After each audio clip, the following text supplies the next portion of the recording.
राधे राधे। आज हम लोग इस वीडियो में कुछ बिजनेस का नंबर वगैरह डिस्कस करने वाले हैं जिनका Q2 का नंबर आ चुका है और उनका कॉन कॉल भी खत्म हो चुका है। तो हम लोग पूरा डिटेल में बात करेंगे कि इन सारी कंपनियों ने अपने कॉन कॉल में क्या फर्दर गाइडेंस दिया और इस क्वार्टर में क्या इन लोग का रेवेन्यू ग्रोथ बना और ये लोग किस रेट से अपने प्रॉफिट वगैरह को ग्रो किए हैं। तो चलिए अब हम लोग बिना देरी के इस वीडियो को स्टार्ट करते हैं। बस आप लोग प्लीज़ एक बात का ध्यान रखिएगा, ये वीडियो कोई भी बाई और सेल रिकमेंडेशन बिल्कुल भी नहीं है। प्लीज़ आप लोग अपना रिसर्च वगैरह खुद कीजिएगा। ये सारे के सारे वीडियो बस एक एजुकेशनल पर्पज के लिए ही हैं।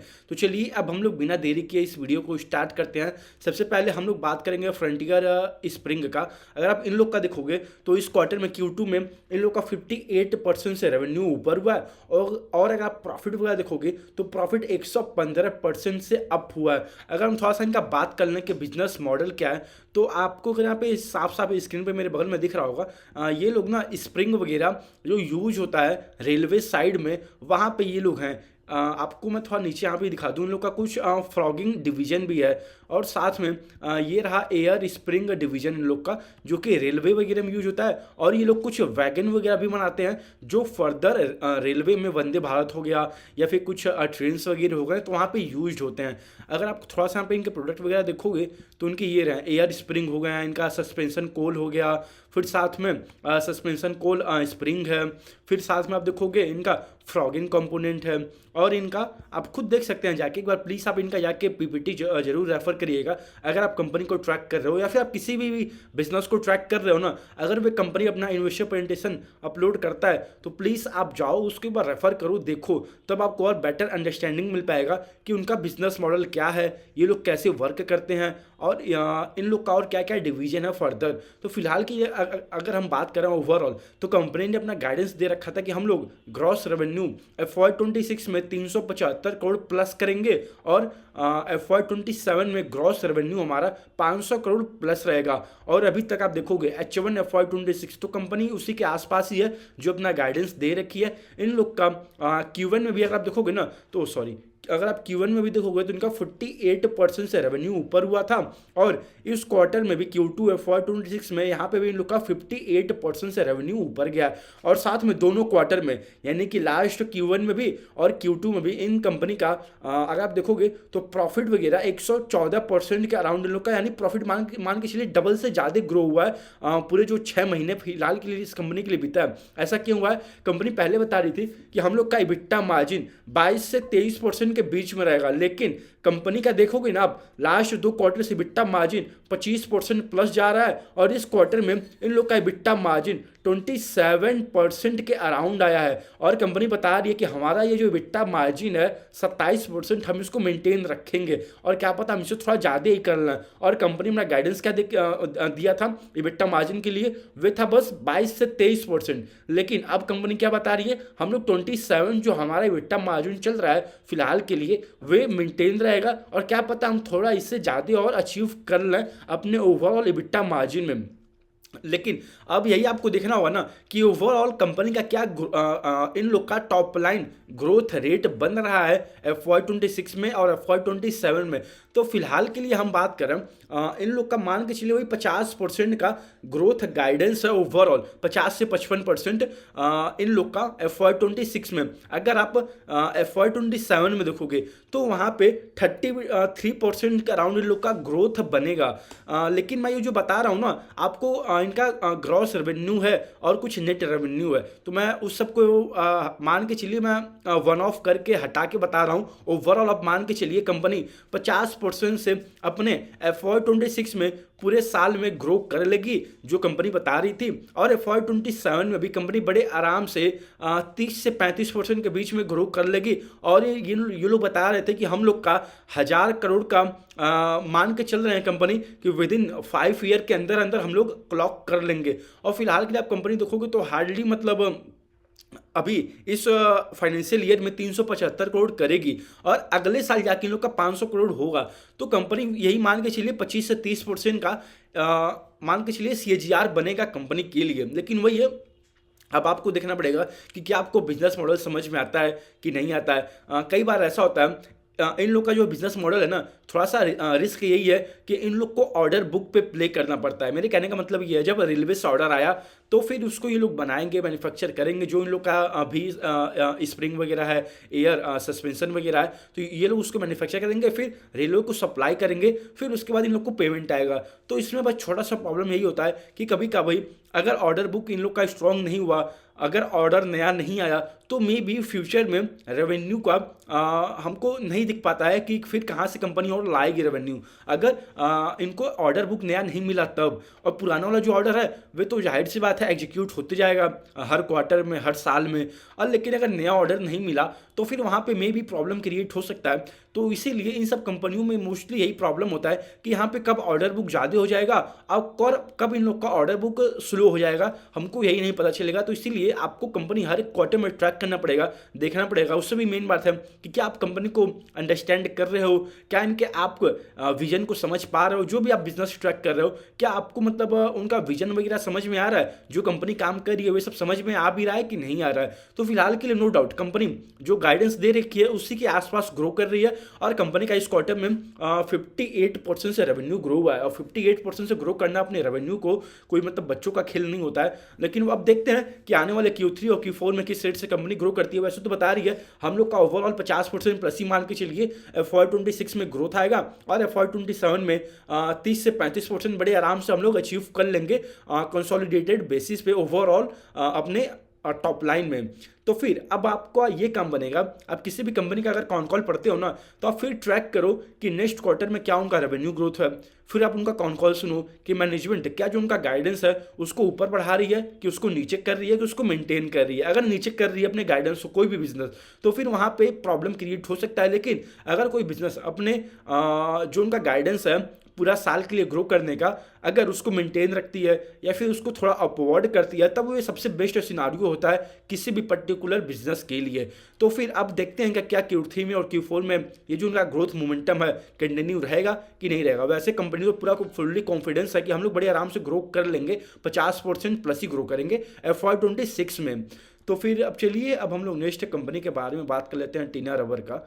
अगर आप लोग इनका देखोगे ना, ये कंपनी पहले मतलब 30 से 40-45% के बीच में हर एक क्वार्टर में ईयर ऑन ईयर लेवल पे कंपेयर करने पे ग्रो करती थी अपने रेवेन्यू को। और साथ में अभी आप फिलहाल के लिए देखोगे तो लास्ट 2 क्वार्टर से इन लोग का थोड़ा सा प्रॉब्लम वगैरह चल रहे हैं। प्रॉब्लम कहने का मतलब मेरा ये है, लास्ट 2 क्वार्टर में बहुत खराब गया है। अगर आप Q1 देखोगे, Q1 यानी FY26 में, तो वहाँ पे इन लोग का रेवेन्यू वगैरह 4% से नीचे आ गया। और Q2 देखोगे तो हार्डली मतलब 2% से रेवेन्यू इन लोग का ग्रो हुआ है। और अगर हम लोग थोड़ा सा इनका प्रॉफिट वगैरह देखोगे तो प्रॉफिट भी कुछ उतना एज सच इंक्रीज नहीं हुआ है, फ्लैट ही था प्रॉफिट इस बार। और अगर आप लास्ट क्वार्टर जाके देखोगे यानी Q1 FY26 में, वहाँ पर अगर आप कंपेयर करोगे ईयर ऑन ईयर लेवल पे, तो वहाँ पे इन लोग का 25% से प्रॉफिट नीचे आ गया था।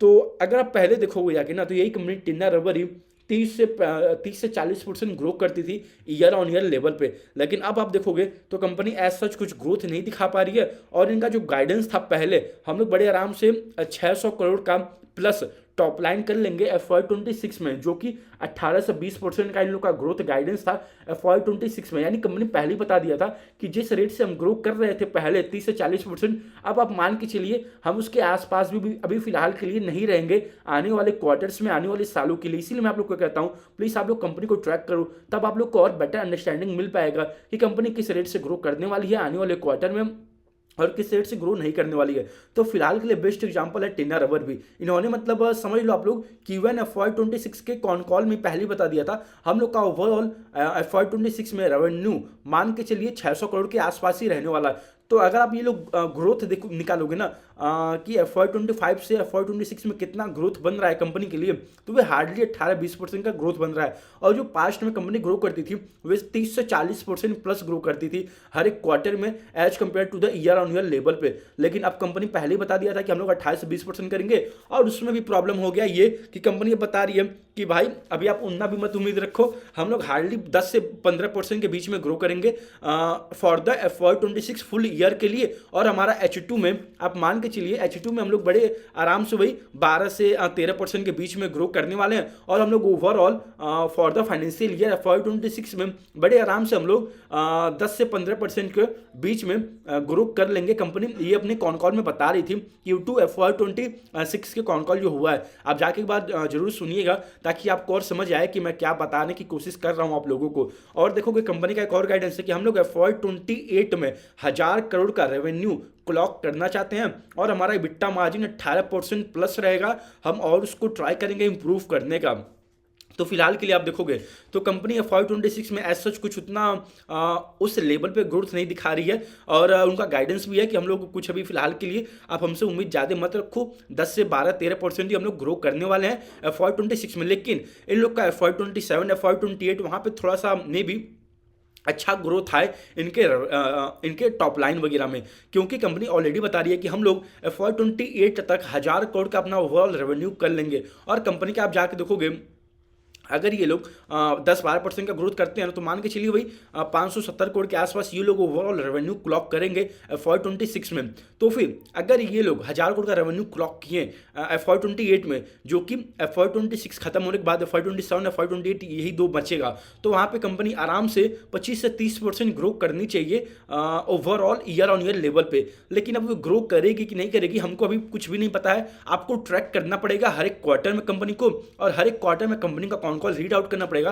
तब आप लोग को और बेटर अंडरस्टैंडिंग मिल पाएगा कि कंपनी जो गाइडेंस दे रखा है क्या उसके मुताबिक जा रहा है कि नहीं जा रहा है। तो फिलहाल के लिए आप लोग देखोगे सबसे बेस्ट एग्जांपल यही होता है कि आप किसी भी कंपनी का एक्टिव इन्वेस्टिंग क्यों करना चाहिए, क्योंकि अगर मान लो आप लोग किसी बिजनेस को ट्रैक नहीं कर रहे हो हर एक क्वार्टर में, तो आप लोग मतलब फंसे के फंसे रह जाओगे। शायद कोई भी बिजनेस हुआ, कब वहाँ पे ग्रोथ आएगा कब वहाँ पे ग्रोथ जाएगा आपको पता भी नहीं चलेगा। सबसे बेस्ट एग्जाम्पल है इस बार के क्वार्टर्स में बहुत सारी कंपनी है, मैंने पास्ट में भी बहुत सारे वीडियो बना रखे हैं और फिलहाल के लिए रिसेंट में ये भी है। क्योंकि आप खुद देखोगे यही कंपनी 30 से 40% ग्रो करती थी ईयर ऑन ईयर लेवल पे, लेकिन अब कंपनी बता रही है कि हम लोग 10 से 12% ही ग्रो करेंगे FY26 में, जो कि इनका पहले गाइडेंस था कि हम लोग 28 से 20% करने वाले हैं। यानी उसको भी इन्होंने नीचे कर दिया इस क्वार्टर में। और कंपनी बता रही है कि हम लोग FY28 तक हम लोग का जो 1000 करोड़ का ओवरऑल गाइडेंस था हम लोग में भी वहाँ तक पहुँच जाए।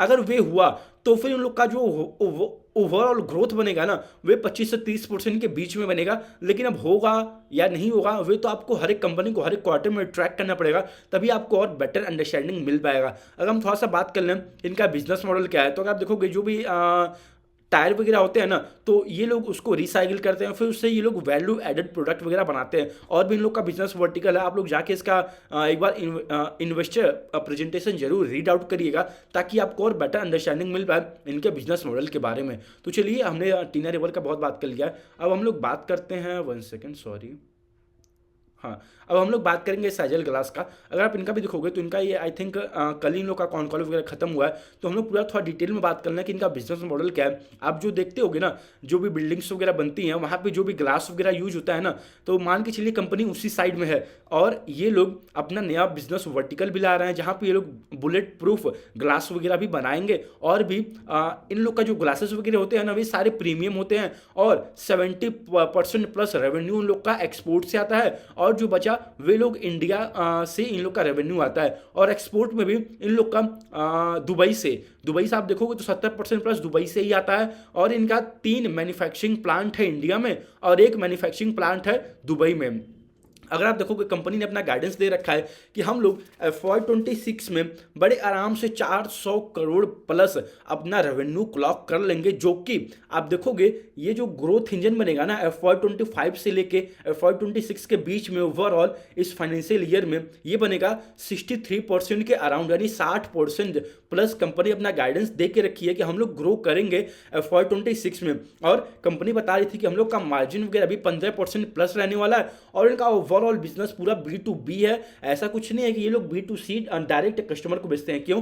क्योंकि आप देखोगे डायरेक्ट कस्टमर का मतलब मेरा ये हुआ, अगर मान लो आप कहीं फ्लैट वगैरह ले रहे हो ना किसी भी जाके बेंगलोर में, बॉम्बे में, दिल्ली में, गुड़गांव में या फिर नोएडा में, तो वहाँ पे आप वहाँ पे तो अपने खुद वहाँ पे बनाओगे नहीं, तो जाहिर सी बात है आप वहाँ पे जो भी फ्लैट वगैरह अपना लोगे वे बिल्डर से ही लोगे और बिल्डर ही आपको बना के देगा। तो ये लोग जो वहाँ पे बिल्डिंग्स वगैरह बनते हैं उनको ये लोग सेलिंग करते हैं डायरेक्ट, चाहे दुबई में हुआ चाहे इंडिया में ही क्यों ना हुआ। तो वही मैं आप लोग को बता रहा था कि इनका 70% प्लस रेवेन्यू दुबई से आता है, जो कि एक तरीके से एक्सपोर्ट है, और इंडिया से इन लोग का हार्डली 26% का रेवेन्यू आता है ओवरऑल। और अगर हम बात कर लें कंपनी का क्या ग्रोथ हुआ है इस क्वार्टर में, आप देखोगे Q2 FY26 में ईयर ऑन ईयर लेवल पे कंपनी ने अराउंड 70% से अपने रेवेन्यू को ग्रो किया है, और प्रॉफिट वगैरह भी 230% से इंक्रीज हुआ है। यानी को कंपनी को क्या अच्छे लेवल पे ऑपरेटिंग लेवरेज मिला है। ऑपरेटिंग जो भी ऑपरेटिंग लेवरेज होता है हम लोग उसको कहते हैं, अगर मान लो किसी कंपनी का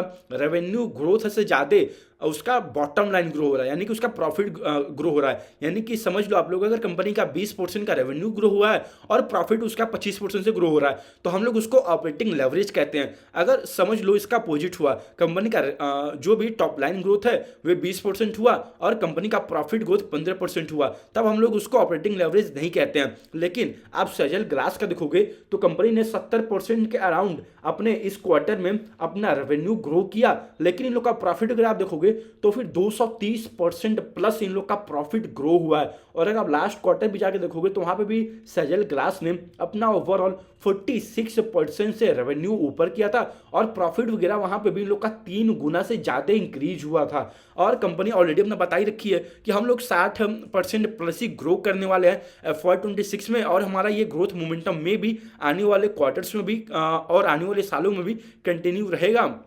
अगर आप जाके इस कंपनी का कॉन कॉल इस बार का देखोगे सुनोगे तो आपको पता चलेगा कि कंपनी पूरा फुल्ली कॉन्फिडेंस और बता रही है कि हम लोग बड़े आराम से जो हमारा गाइडेंस है 400 crore plus for the FY26 हम लोग बड़े आराम से उसको अचीव कर लेंगे। और कंपनी का लास्ट 2 क्वार्टर से रेवेन्यू ग्रोथ भी देखोगे ना तो वे उसी के अकॉर्डिंग ही कंपनी ग्रो भी कर रही है। और कंपनी हमने ये भी बता के रखी है कि हम लोग बड़े आराम से FY27 वगैरह में भी उसके बाद भी 25% तो कम से कम उसके आसपास तो कर ही लेंगे ग्रोथ वगैरह। लेकिन अभी तक एज सच कुछ उन्होंने गाइडेंस नहीं दिया है FY27 के लिए। वे बता रहे थे कि हम लोग FY27 के लिए गाइडेंस देंगे अपना जब हम लोग का Q4 FY26 का जब कॉन कॉल होगा, तो वहाँ पे ये लोग देंगे अपना जो भी इनका गाइडेंस होगा FY27 के लिए।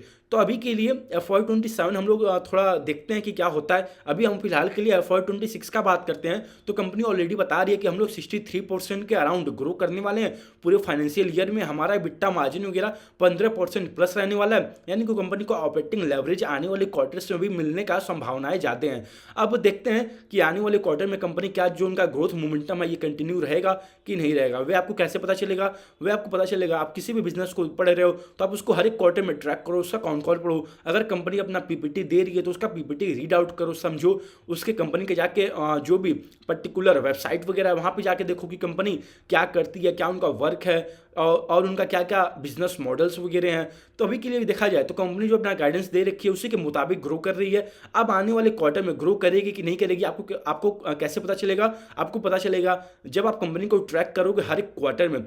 वैसे तो आप देखोगे तो कंपनी का मैनेजमेंट पूरा फुल्ली कॉन्फिडेंस है कि हम लोग 60% प्लस ही ग्रो करेंगे FY26 में, क्योंकि इनका 400 करोड़ प्लस का रेवेन्यू गाइडेंस है FY26 के लिए। और कंपनी बता रही थी कि हम लोग FY27 का अपना गाइडेंस देंगे जब हमारा Q4 FY26 खत्म हो जाएगा, वहाँ के अपने कॉन कॉल में देंगे गाइडेंस।